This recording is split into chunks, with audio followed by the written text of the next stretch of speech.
ఇక్కడ దాకా వచ్చిన వీళ్ళందరికీ ఒక్కొక్కరికి ఒక్కో స్టోరీ ఉంది. ఎవరి లైఫ్‌లో వాళ్ళు యుద్ధం చేశారు. అందరూ ఇక్కడి దాకా వచ్చారు. కానీ మా అందరికి ఇంక నుంచి మూతబరి లవ్ స్టోరీ మాత్రమే ఉంటది. సో, అంటే అందరికీ ఆ సినిమా ఒక కేర్ ఆఫ్ అడ్రెస్ లాగా మారిపోయేంత నిన్ననే చూసా నేను అన్ని ఎపిసోడ్స్ అన్నీ. జనరల్‌గా నేను హానెస్ట్‌గా మాట్లాడతా, ఏదున్నట్టు అది మాట్లాడతా అని చెప్పి నాకు ఒక ఇమేజ్ ఉంది.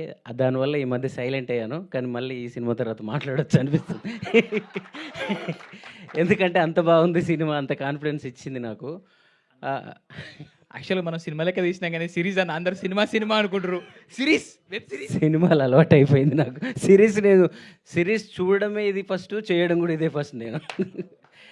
సో, నిజంగా అంటే నేను ఎక్స్‌పెక్ట్ చేయలేదు. ఫస్ట్ వీళ్ళు ఒక ఎపిసోడ్, 2 ఎపిసోడ్స్ ఇస్తూ చేసి టైం లేదంటున్నారు. మొత్తం ఎప్పుడు చూస్తామా అనుకున్నాం. నిన్ననే చూసినాం. మీరందరూ రాసి పెట్టుకోవచ్చు. వెబ్ సిరీస్‌లలో ఇదొక డిఫరెంట్ అంటే తరుణ్ భాస్కర్ గారు వచ్చిన తర్వాత తెలంగాణ మాట్లాడాలంటే అప్పుడు మాకు ఇండస్ట్రీలో సమైక్యాంధ్ర ఉన్నప్పటి నుంచి ఉన్నాం కాబట్టి భయమయ్యి గారులు, అండీలు తగిలించుకుంటూ వచ్చిందా రాలేదా అని 100 సార్లు చెక్ చేసుకునేటోళ్ళం. సో, ఎప్పుడైతే మీరు పెళ్లి చూపులు ఇలాంటి సినిమాలన్నీ వచ్చిన తర్వాత ఓహో! మన భాష మనం మాట్లాడొచ్చు ధైర్యంగా అని దానికి ఒక అందాన్ని తీసుకొచ్చారు మీరు భాషని. సో, మన భాషకి, మన స్లాంగ్‌కి కూడా ఒక అందాన్ని తీసుకొచ్చారు. ఈ 'మోతబరి లవ్ స్టోరీ' తర్వాత 'దొరసాని' సినిమాతో మధుర శ్రీధర్ గారు కూడా ఆ రోజు ఒక రకమైన ఎనర్జీ ఇచ్చారు. 'మోతబరి లవ్ స్టోరీ' తర్వాత ఈ మనిషి ఈయన ఉన్నాడు కదా! ఈయన కోసం కథలు పుడతాయి. చాలామంది కథలు రాసుకుంటారు.